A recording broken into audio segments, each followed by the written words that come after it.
Hey, Mama. Before we dive in today, I have to take a moment to talk to the moms who feel like they're giving their all, but still feeling stuck spinning their wheels. You've been hustling, juggling, showing up for everyone else, and feel like you still have nothing to show for it. And yet, deep down, you know you were made for more. That's exactly why I created the Mom Biz Accelerator, a 12-week journey where I walk alongside you to get clarity on your business, build your first signature offer, attract clients with confidence, and finally feel like the thriving CEO of both your business and your life. Now, here's the thing. Right now, I'm opening the doors for the very first beta round, which means you can join at the lowest price it will ever be offered. In fact, if you pay in full before this weekend, you'll save $1,000 off the already discounted founding member rate.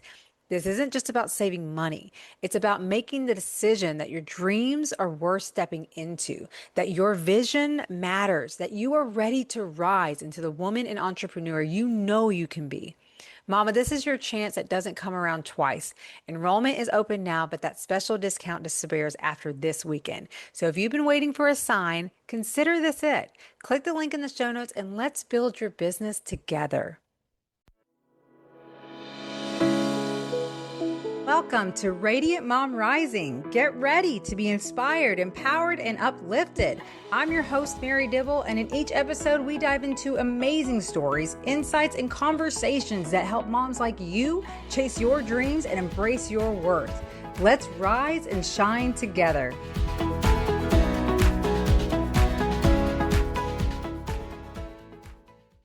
Hey, Radiant Mamas. Welcome back to another powerful episode of Radiant Mom Rising. I'm your host, Mary Dibble, and today we're diving into one of my favorite kinds of stories, the kind that starts small with nothing more than a vision and grit and grows into something that impacts thousands of families. My guest today is the incredible Rhea Lana Riner, who turned a simple idea in her living room into a thriving nationwide franchise, serving moms and children everywhere. She opens up about her journey, her struggles, and the lessons that helped her not only succeed in business, but also stay true to her role as a mom and wife. This episode is filled with gems about resilience, simplifying your life, and the importance of surrounding yourself with support. If you've been needing encouragement to keep going or proof that you can grow big dreams without losing yourself, you're in the right place. Let's dive in. Hey, I'm here with Rhea Lana. Thank you so much for joining me on the show today. We're just so excited to have you here. Hi, Mary. It's a pleasure to be here. I'm excited too. I love having these kind of conversations and meeting new people, hearing your stories, getting you share. So why don't we get started, if you will? Just introduce yourself to the listeners and tell us a little bit about what you do. Okay, so my name is Rhea Lana Riner. I'm a founder. I'm now a CEO. I am a mom to three adult married children, and I've got five beautiful grandchildren. It's my biggest claim to fame. I started children's consignment events, is what I do. And so I started in my living room almost 30 years ago, and then decided to franchise our model about 15 years ago.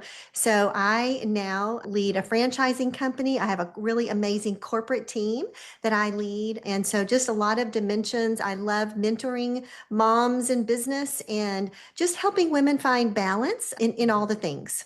Yes, that's a huge part of what I love to find and help moms with right there is that balance. So I would love to dig into your journey. Like you said, you started in your living room. So tell us a little bit what that was like and like how that unfolded into this franchising business.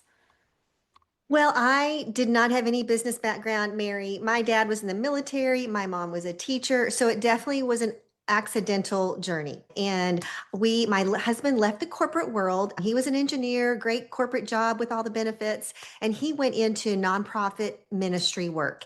We moved from the panhandle of Texas to Arkansas, and I had these three small children under the age of 5.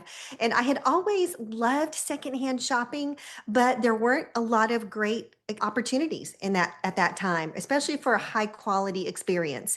And I'd have a garage sale, and someone, I'd have this beautiful dress I'd taken care of my daughters, and someone I'd want to sell it for $7, and someone would offer me 5 cents. And I knew there was more value there, right? Yes. And then I also would go to a consignment store, and this isn't a criticism on consignment stores. It was just my experience. But I felt like when I would want to sell something, it just kind of felt like I never got a report. I didn't know how much things sold for. It kind of just felt like they fell into a big black hole. And so I just kind of felt like maybe I could create this secondhand experience for my friends where we could buy and sell each other's things. There would be a report so they always knew what sold and for how much. And we could just have this really high quality, trusted consigning experience. And so that's where it started. It started really out of a need to financially help my family. I have a college degree, but it's not super useful, like a teacher or a nurse. And so I was trying to figure out how to be creative, how I could make a little money. And it really was only meant to, again, try to help me find high quality clothes for my children.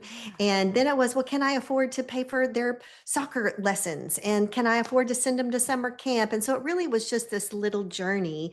And that's really how it got started. That's amazing. And see, that just goes to show like even something that's so simple and just so in like so it seems so small. It seems like, okay, this is just something small I'm just doing for my family can grow into something incredible.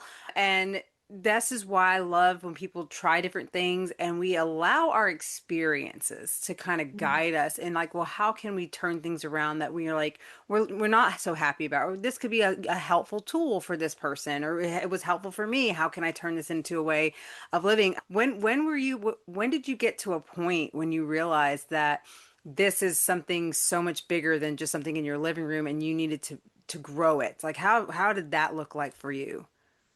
That's a really great question because it was a journey. For Yeah. me, it was we didn't have a lot of money, so I didn't have a lot of money to pour into it. I had Yeah. to figure out how to make money and then save that to invest in the next little thing I needed. So in my world, that was I had to figure out how to pay rent once I needed to move out of my house. The good thing about starting in your house is there's no rent. And that's really why it started. But we Yeah. got so busy, like it took 2 years about it. It was probably in my house. It took over more rooms. Then the neighbors Yeah. complained because of all the traffic. And so Yeah. I had to then move out into the community and learn to find empty retail spaces. And then I began to realize, oh, I need to buy more clothing racks. And so I was learning gradually about business. One thing also during this time, I was also trying to teach tennis lessons because I wanted my kids to play tennis. I couldn't afford tennis lessons. But I spent one whole summer, Mary, taking my kids out to the tennis court, hauling baskets of balls and teaching lessons, hiring instructors. I got to the end of the summer and I actually did not make a penny. Like I made zero money. I probably even lost money, honestly. And I look back now and I think, well, that wasn't very smart, Rhea Lana, but I just didn't know. I'd never known business. And so I learned a lot about expenses coming in. At the end, you need to have some money left over, and that's your profit. So it was during this time that I was just learning about business. I was just sort of trying to solve problems in my own family, like you said, and Yeah. just having these experiences. And so, but gradually the tennis business was failing, the consignment business was growing, and moms were Mhm. loving what we were offering. So that's ultimately moms were saying, Riolana, please keep doing this because they were making money selling their kids things. And so that's really how it started. And I just began to really, it was a service. I loved serving these families. Yeah. I was a mom. And so I Yeah. understood the challenges that moms face with trying to do all the things. And so that was really my experience and the journey. And it just kind of kept growing. And then I remember there was a time when it really got profitable. Like, I was making a little bit in the beginning. A few $100s was great. And Yeah. then I could pay to send the kids to summer camp. And then I remember there was several years in, one of my other stay-at-home mom friends was over. Her side gig was hanging wallpaper. And so she was helping me wallpaper our bathroom and Yeah. we were chatting and she had an accounting degree and she was getting ready to go back into the workforce and she was really excited about a job she had just gotten and it was actually at a local bank and she said, Riolana, I'm so excited, I just got this job. And she was telling me, it was a full-time job, 8 to 5, 2 weeks of vacation. And when she told me her salary, I realized that her salary in a year is what I had just made in one event. And it was this aha moment because I knew I was making money doing this, but it was kind of before the internet was really big, and I Yes. probably didn't have a great understanding of, what was good and what was not. And but it was this moment of, oh, I think this is something I should dig into. It's creative, it's helping my family. Maybe this could help other families. And so that's when I began to think through maybe I would franchise it and began to just think along those lines. Wow. And that's so incredible, like how just like a little conversation like that can lead to so much more. And Mhm. what an insight to hear that and to realize, oh wow, I'm doing well, better than I imagined I would be doing right now. And you're not having to get sucked into that corporate, because I do see that a lot, where so many people, they have these dreams and then they start towards it sometimes, but then it's like it doesn't really like happen right away for them. And so it's Mhm. easy to get discouraged and to think, okay, I got to go back. What would you say to somebody who might be in a place like that? Because you say you like to mentor people in that world. It's like, Mhm. how do you keep going without, because what I love about your story too is the fact that you weren't educated, you didn't have a business degree, and so many people I run into that too. So what would you say to somebody as far as if they're in that beginning position where money's not really there yet, and Mhm. they kind of feel a little like, well, what do I do? I just think you have to have some grit. You got to have some grit. You got to have resilience. I mean, I did work really hard. You know, there Yeah. were a lot of challenges. It would have been super easy to give up. I did want to give up a lot of times. In those early years, honestly, my consigners were making more money than I was making. They wanted me to keep on, Of course. and of course, it was a great service to them. And so Yeah. I think you really deep down, I think what I tell women is you really, if you're going to be an entrepreneur or take on any big challenge, you're going to have to work harder than you ever thought you would, like, and maybe than you ever have before. And but as you do, and as you start using these muscles that you've never used before, like creative problem solving and just increasing your capacity and and I think also another key, Mary, I would say, is really simplifying your life and give yourself a chance to succeed. I think as women, we just tend to give our life away in so many different areas. We have Yes. parents and we have kids and we've got the community and we have all Yeah. the things where we give, but I learned early on that if I was going to be good at my few things, I wanted to try to be keep my family intact, I wanted to try to be a good business owner and grow my business, then I was going to have to say no to a lot of things. And so I did. I really simplified. I said no to a lot. So just those couple of things I would really simplify and prioritize. And then also just really, you got to have some grit and Yeah. resilience and be willing to keep going, even when it hurts, even when you're working harder than you've ever worked, even when you're not making any money. Yeah. If you really can see the purpose out there and the end game, just keep going and bring Yeah. people around you Yeah. that will encourage you to work hard. Like I think we need women around us who know how to work hard, who know how to Yeah. have big goals, who really want to achieve some things in life. And I think when you have some like-minded people around you, it Yeah. helps you go, oh, and sometimes that's not how we've been raised. I think if you Yeah. haven't been raised in an environment like that, you kind of haven't seen it before. And so I think that's, you just got to find some like-minded people who'll join you in the journey. Exactly. That's a huge part of what I share in the community, because I feel like we have to rise and thrive together. And the more you surround yourself with those people who will actually believe in you, and who's also on that similar journey themselves, the more we can keep each other going and uplift each other, and really push through those dips that comes along, because it is part of life. I mean, it is part of the Mhm. journey. But it's also there to teach you and to, like you say, to help you build your capacity.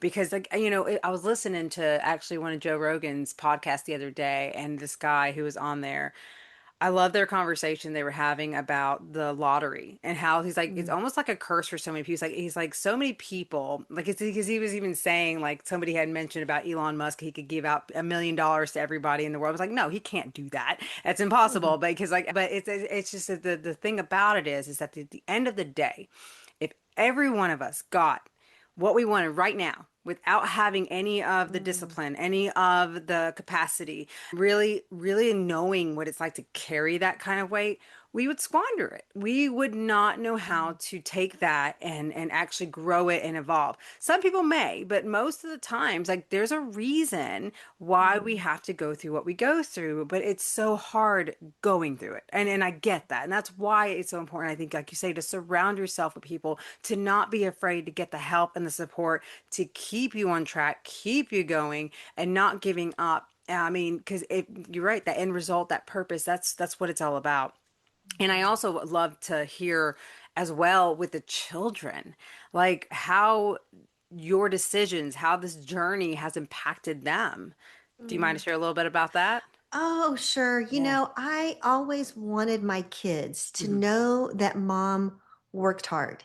I really did. It was always one of my largest motivating factors. I wanted them to see that their mom wasn't just going to fall apart, blame things on other people, make excuses. I Hmm. wanted them to see mom is a woman, but a woman who can find creative solutions, who's going to Yeah. take responsibility when something goes bad. I think it's easy to make excuses and blame, or, are you a fixer? Are you a fixer? And I wanted them to see that mom's a fixer and she's a builder and she's an encourager and a nurturer. And so I have got two daughters and a son, and I wanted all of them to see that. And I wanted them also, there's a saying, I didn't want them to think that money grows on trees, because, sometimes we mistakenly spoil our kids and they don't realize how absolutely crazy hard we have to work to give them the things that they want. And so I wanted my kids to know that money doesn't isn't just handed out. And so a lot of times they would want new tennis shoes for school or a new whatever it was. And I would say, well, let's wait till I have my event. And if we make enough money, then we can think about those things. And so it helped them buy in. And I tried to involve them when I could, but I think it helped them realize this is the family business. And when we all work together, and because honestly, because I was a stay-at-home mom, for those that are stay-at-home moms, you sort of handle everything on the home front. And I did. I handled everything so that my husband could go do his demanding career. But what it meant when I pulled out to do my event is that everything fell apart at home. There was laundry wasn't done, groceries weren't bought. I missed the birthday parties. I failed everywhere. I just felt this huge failure because I could only do so much. But my capacity was increasing gradually. I got better. Now I can run a company. Yeah. But we have to, like you say, go through the challenges and learn how to do all those things. But it helped my kids to just kind of buy in and help more. They needed to learn to maybe do some of their own laundry and fix some of their own meals and realize, hey, we're in this together.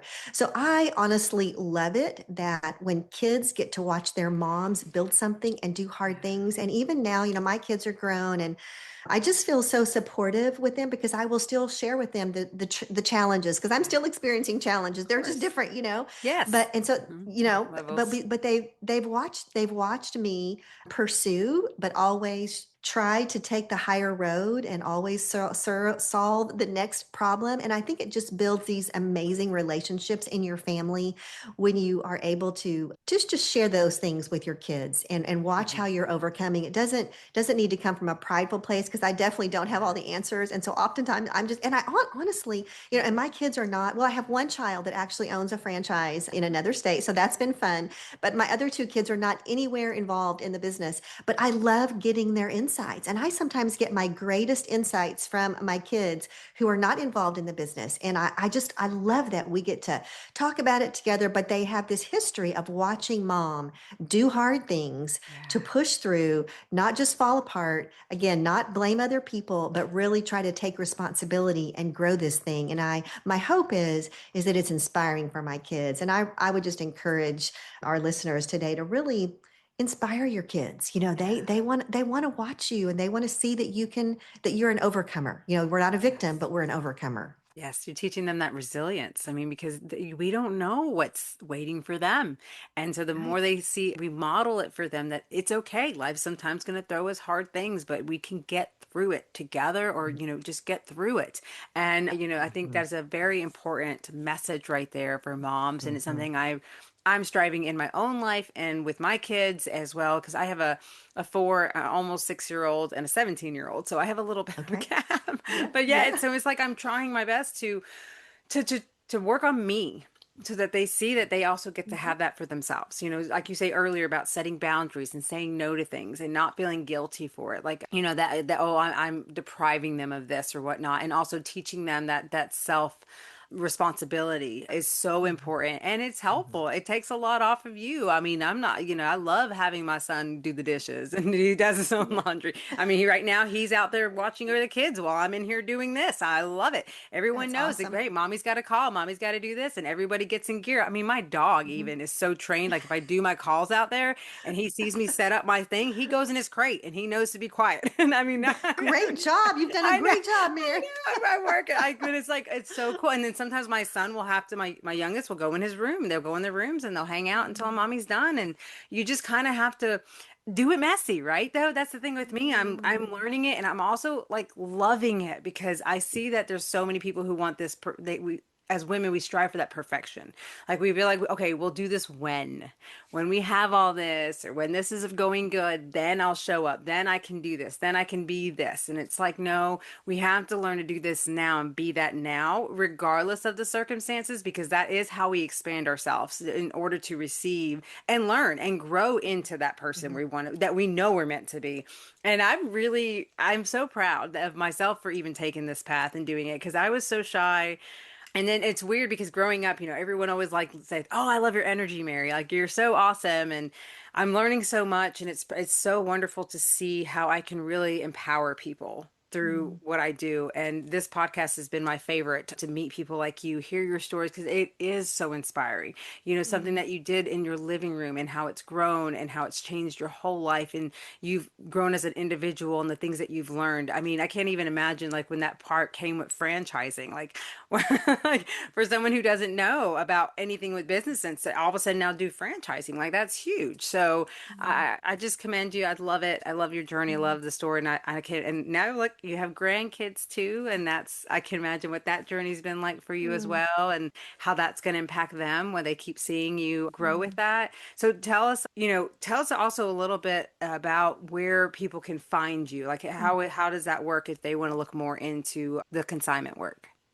Well, I just wanted to just follow up on one thing you Oh yeah. said, Mary. I love what you said, do it messy. Like that, I just think that is awesome. And what a great word because we just do have to do it messy. I mean, Yeah. that's just life is never going to be perfect from one day to the next, especially in mom world. Yeah. If we're winning over here, we're I probably know. not winning over here, right? So, Right.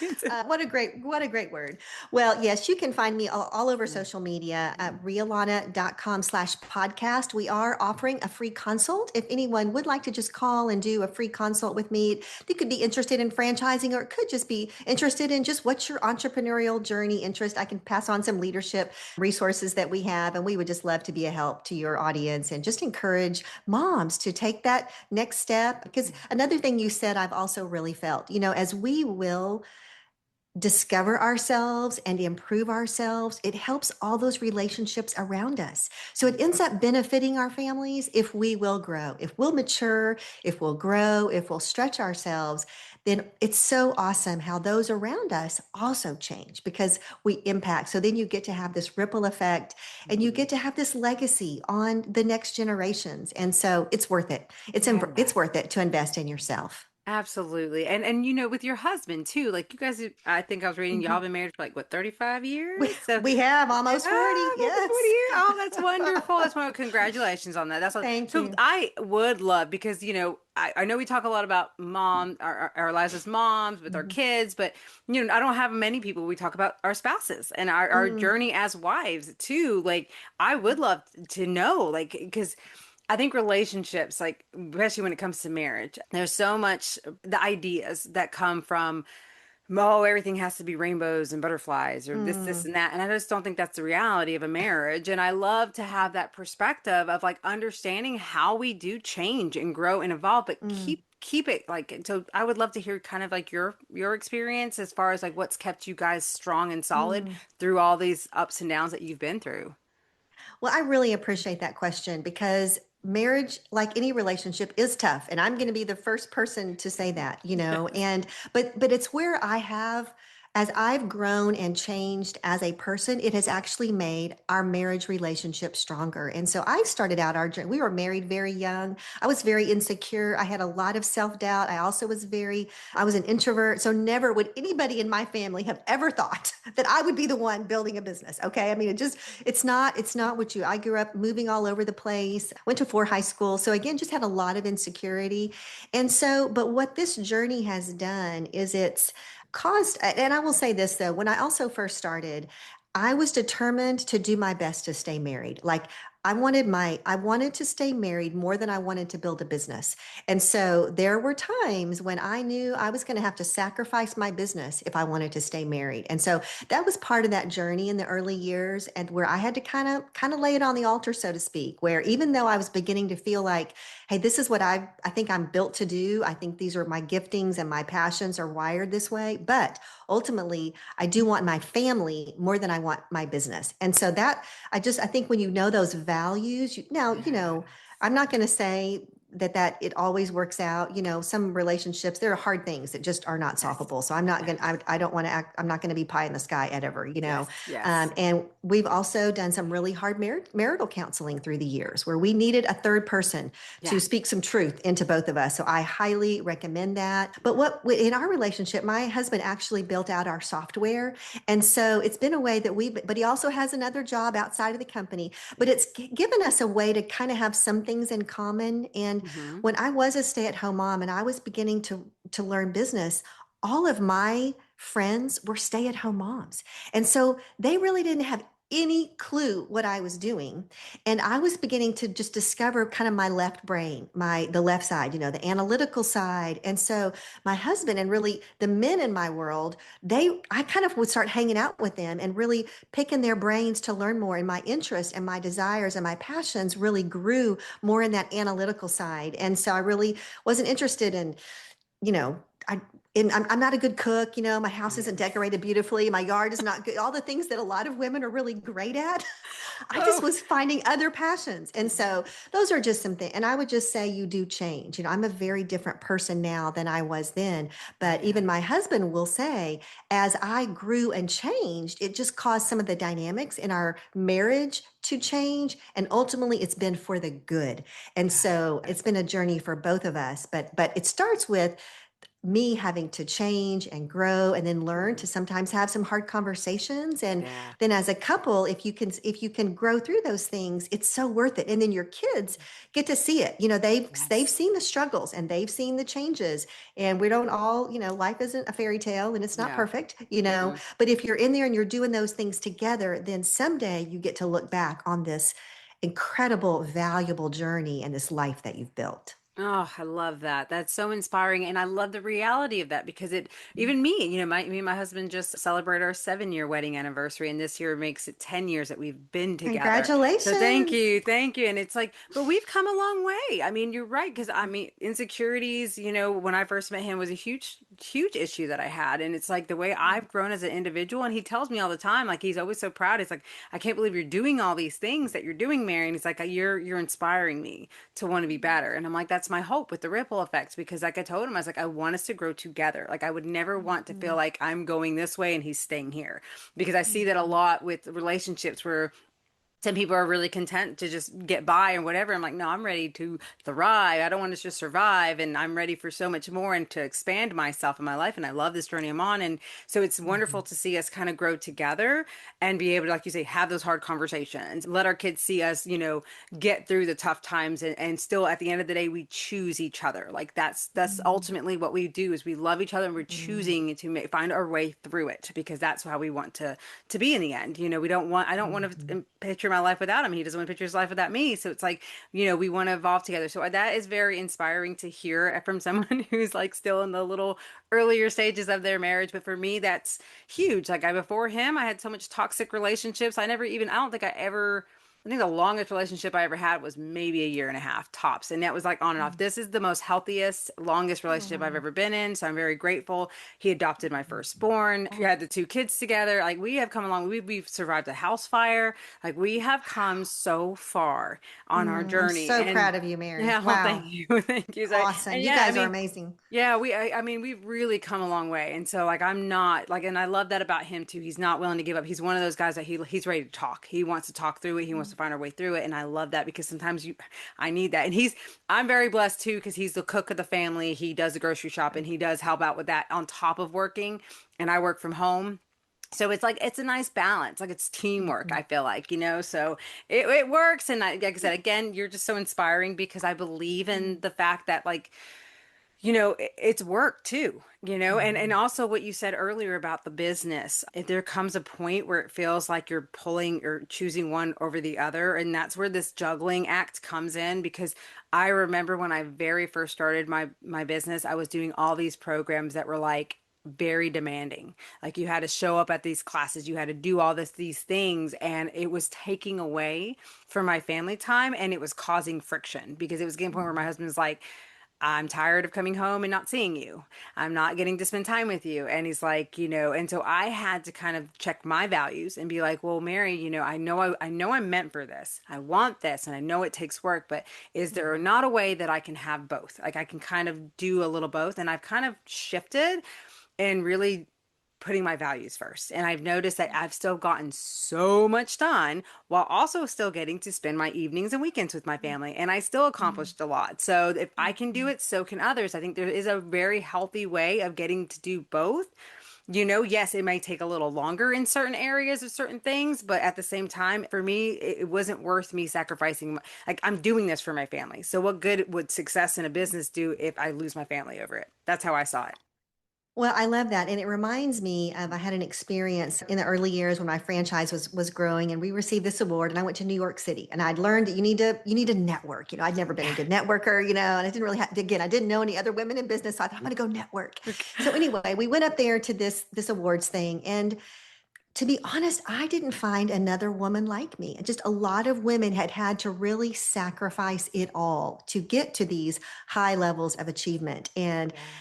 and maybe it's what it took, but it was a very eye-opening experience for me. And I thought, I at the end of my life, I hope I'm going to at least do everything I can to still have my family together. I hope I can do both. I hope I can Yes. have a successful business, and I hope I can have my family. I'm going to do what it takes to get there. And so I love your story as well, because a lot of women have had to Yeah. sacrifice it all in order to keep making advancements to where they want to be. And so what a great goal to do what it takes to Yeah. try to have both, because you don't want to get to Yes. the end of your life and be lonely. That's what, Exactly. and it's one of the things I love about franchising, honestly, Hmm. kind of circling back to that a little bit. With Yeah. franchising, you get to do business in community. And so that's another thing I've said is I don't want to do this by myself. I want to do it No. with other women Yeah. in community, because that's where purpose and really comes from. Yeah, I can totally see that. And it's a beautiful way to like what you're doing too to help others. Like this is someone who understands the struggles that we face, to give them an opportunity to have this for themselves without like because some people don't know how to just do it all from the ground. So it's a nice way to kind of get in there and learn and grow. And I love that. And you're right. For me, that is something that I feel like almost society's kind of put that conditioning in us to believe that you have to sacrifice and work hard in order to achieve success. And I think that's what I'm working to be like, no, no, I believe we can have it all. I believe that you can have a family and be close and have a successful business as well. And actually, if you really stop and start looking around, you can start seeing evidence of that too. And I know many people that I follow and I surround myself with who have very healthy marriages and have a family and they're still doing it. They created it in their own way. Because I don't feel Yeah, like there's a one size fits all to success either. I feel like we right. all need to find our way, but you won't without trying things, right? So it's okay to try things and realize, okay, this is not working or this Mhm. doesn't feel right. Let me shift here a little bit. Let me see how I can utilize some of this maybe, but make it my own. That is Mhm. what it's all about. And you won't know that until you just get out there and just do. So, Well, and as you have to keep learning, right? And so if all we yeah. do is spend our life scrolling away on our phone or doing Oh, yeah. mindless things, we're not investing in ourselves. And so we have to make sure that we're learning and we're growing and we are, because you got to learn some new skills. My kids when my Yes. kids were home, they were asking, "Mom, what books are you reading? What podcasts are you listening to?" And I said, "Well, I told my son I'm listening to an AI podcast," and his eyes got really big. Oh, wow, okay, you learn about Yeah. AI, and I was kind of proud that I could impress my 30-year-old son, but we have to, if we are going to do those things, we Hmm. do have to be learning and figuring out what fits our skills and our passions. And I think that goes, in my opinion, it kind of goes back to just prioritizing as Yeah, well. Like, how are we definitely. spending our time? Are we Yes. spending in a way that gives us a chance on a pathway to success? Yes. It's funny you say that because that is always the number one thing that I hear from moms. I don't have enough time. There's not enough time. But I'm like, okay, let's look at where are you putting your time and let's reclaim some of that time because you are absolutely right. That is a big thing. It's like at the end of the day, sometimes as a mom, you feel like you're so mentally drained from work and from kids and bath and all that stuff that all you want to do is sit down and just, like you say, scroll or just escape in a show, escape in something. But it's like, how else can we feed ourselves within some of that stuff? These healthy things that can turn the way we believe subconsciously. Like I love going to bed at night and having one of those my plugins and doing the subconscious meditations and falling asleep to that because I'm really working to shift and change my subconscious programming. I don't want to believe the limitations that I believe for so long that I'm not allowed to have things. I have to struggle. I have to work so hard, blah, blah, blah. I don't want any of that anymore. So it's like, but like you say, it's as simple as something as a podcast, like listening to this, reading those books that teach you these new skills, investing in that course. Like right now, one of my favorite things that I'm investing in is learning about sales. It's understanding that more in a way that's honoring who I am and how I want to be. But at the same time, you're an entrepreneur. You got to make sales in order to have a business, right? So it's like it's learning to shift my mindset with that and understanding a way to be authentic with it and things like that. But I'm also like, again, you have to develop these skills in order to get to that other side as well. So there's nothing wrong with that. And I think that's a beautiful way to look at it and understand like that's what we're all doing here. We're all growing, learning, and really working to become the women we're meant to be. Point blank. And I just want to help support anyone who's listening to believe in themselves, to take a chance on themselves and on their dreams and just do it and do whatever it takes as far as surrounding yourself with the people, the opportunities, opening up yourself to change, getting out of your comfort zone too. I bet that's a huge one. Like you were saying, you're introverted and the one person that nobody expected to start a business. You got to get out of your comfort zone. And that's not easy to do. That's why you need that help because whew, I mean, your brain will fight you when you start trying to do that. your, You know, your brain your brain and your feelings, feelings. we Oh, can yeah, get your so body. caught up in our Hmm. feelings, or just, and like you, I love what you're doing, Mary, of rising above the lies, because we all have Yes. those. We have those limiting beliefs and we have the lies, and we have to rise above that. And the Yes. cool thing is, once you experience a little bit of success, you begin to go, oh no, that's a lie. I'm not going to believe that, because look Yes. at look at these other problems I've solved. I can solve this one too. And I think that's a constant journey, because our natural self wants to help. I think, especially as women, I tend to think that women, or that men, don't fight this as much. They kind of tend to be overconfident. I do really feel that women tend to be less confident, and they really can do so much more than they think they can. And Yes. so I love all of those things that you said, is if we would just recognize the limiting Mm. beliefs, recognize the lies in our head, and look back and look at, especially moms, look at all the things that a mom accomplishes in a day, You. We are so bosses already. oh, for My sure. goodness. I mean, within managing, because for me too, it's like everyone wants mommy. I feel bad for my husband sometimes because he craves their attention. He's an awesome dad. Like I look at him with the kids, and I'm like, I wish I had a dad like that. I mean, they still blow him off and want mommy, mommy, mommy, mommy, mommy, mommy this, and I'm like, you can ask your dad. You can, I mean, and it's flattering. I'm very honored. I love how much my kids love me. I love the attention to a point, but it's at the same time too. It's like, my goodness, you're right there. If you just look at what we do, what we accomplish just Mm, as moms, don't tell me that you're not capable of more. We are more than capable, more than worthy of having everything we want. And it really does start with our beliefs, though. Mm. That's one thing I I've think realized. Well, and I Yeah. really think that when I was a mom with Yeah. 3 children under the age of 5, I think that life was harder than running a company. I bet. Seriously. I mean, what moms are doing with the littles, I mean, Woo. it was super, you're Yeah. just but those skills that Hmm. women are developing Yeah. raising their children, those skills translate in so many areas. So that's where moms can gain a lot of confidence in themselves and how Yeah. you're growing in that process. I 100% agree. That is a wonderful way to see it and a wonderful way to really check yourself. Like, look at what you're already doing and how can you utilize Mm. that into a business or into something you're passionate about? Because, like I said, there's just so many different, like, I love to hear the different things that people create and become successful with. It's just Mhm. so, like I said, there's not one thing that you have to do. Like, there's so many different ways to be successful, to make a life that you love. But ultimately, too, I think it really boils down to us just loving ourselves, believing in ourselves, and finding a way to just be joyful in life and enjoy the journey and stop really always just focusing so much on the end result and enjoy that process along the way until, because once you get there, it's almost like, well, now what? Because you're always going to want to strive for something else, right? So it's okay to just have Mhm. fun with it and enjoy it and make it your own because you don't want life to pass you by and be like, oh man, I missed out on my kids. Well, I missed out on this. and I would just really add to that. I really agree. And there were some years once I started franchising when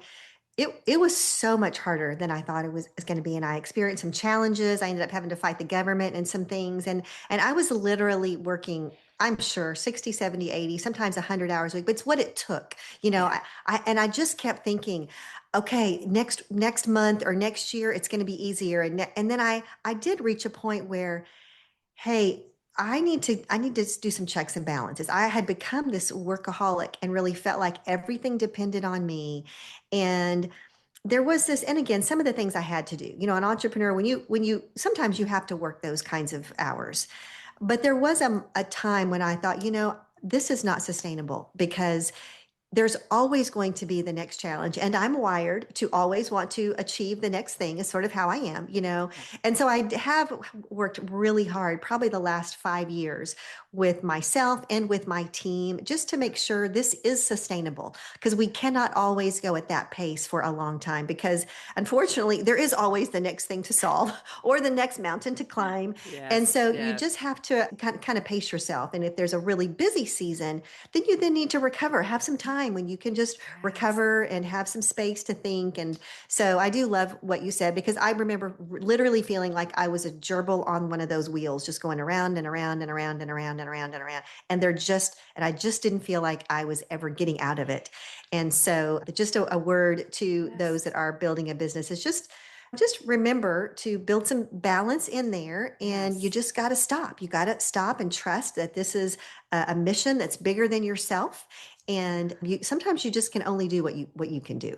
Exactly. Well, but I mean, I commend you though because you went through a season of this, but at the same time, where you didn't just stay on autopilot forever, you got that awareness because that's a powerful thing Mhm. about awareness. If we don't learn that awareness from the get-go, you can get sucked into that hamster wheel kind of life. But at the same time, it's so cool that you at least recognize it and we're like, nah, something's got to change. I got to refigure things out, and that's important right there. It's like it's okay. Sometimes we do get there's going to be Mhm. maybe seasons where we're going to be busier than others because things are happening. All of a sudden you're getting all the clients. All of a sudden things are growing and you have to, Mhm. hire a team and do this. So you might have to end up, you're right, investing a little bit more of your time into learning, growing, and expanding. But I like the fact that it doesn't have to stay that way. You can check yourself and be like, well, what can we do to simplify it or, change things up?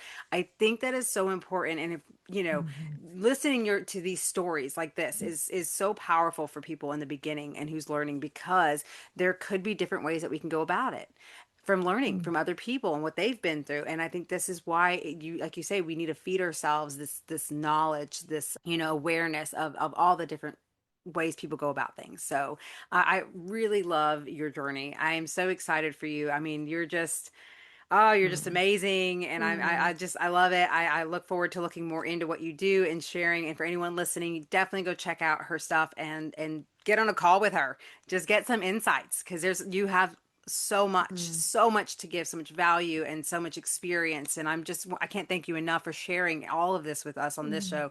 So I would love to, I always open the floor to, is there any final piece of advice that you'd like to share with moms today?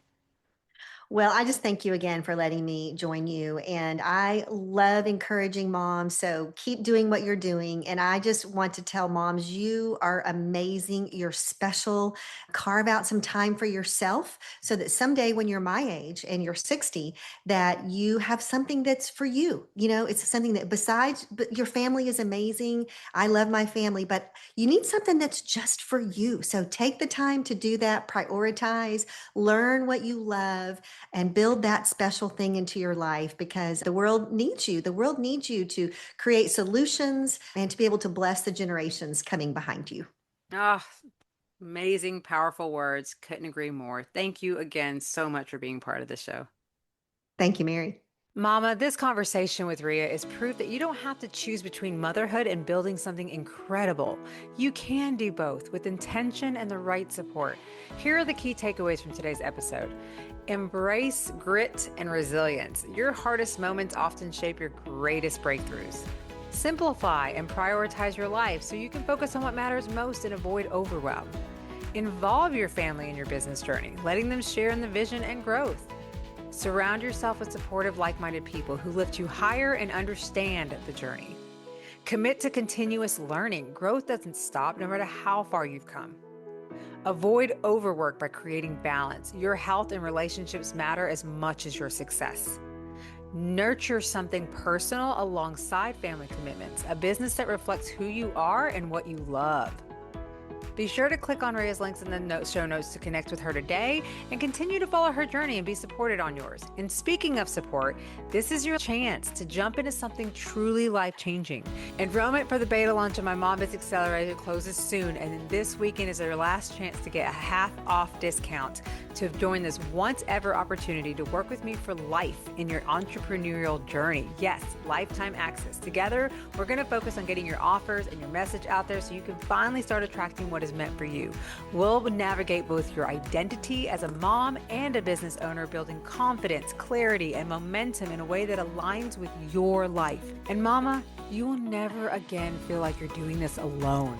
The accelerator is about growth, accountability, and having someone who believes in you, even in the dips, so you don't give up, but instead rise into the purpose you're meant for. Don't miss this rare chance at the lowest cost it will ever be offered. Let's grow and succeed together. Enroll now while there's this amazing discount available for you. Let's make your next season your most impactful yet. I can't thank you all enough for tuning in with me.